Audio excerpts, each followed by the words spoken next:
Egentlig er jeg jo ret heldig. Ej, jeg har fået 3 energibarer til en hel dag.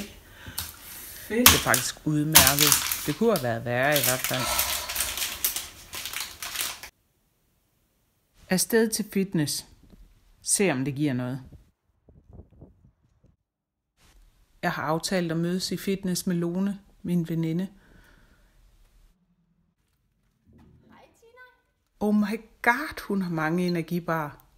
Jeg lægger da bare mine 3 energibarer her. Håber godt nok, det giver energi i dag at træne.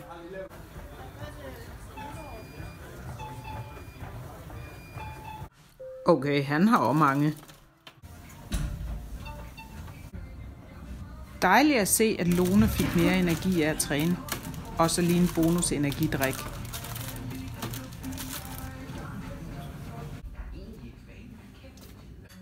Okay, han skovler ind, fylder lommerne, og hvad har vi? Og energidrik. 2. Tager lige en slapper.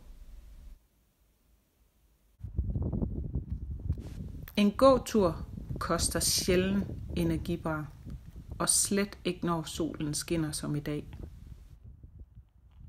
Helt almindelige ting, som at køre bil, det tager faktisk også af dagens ration af energibar.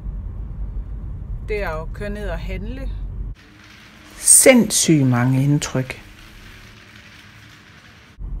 Det er at snakke i telefonen, selvom det er med gode veninder eller familie. Er det lige mig, eller hvad? Grunden til, at jeg bruger energibar hurtigere og har færre energibar end raske i 2005, var i en alvorlig ulykke i Ungarn.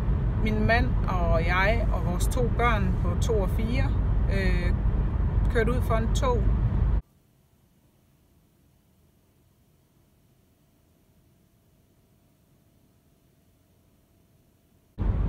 Nu med PTSD og hjerneskade, som en af menene, eller 2 af menene fra ulykken.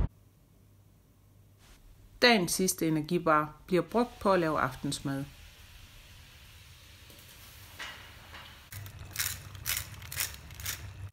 Klokken er 10. Dagens ration af energibar er brugt.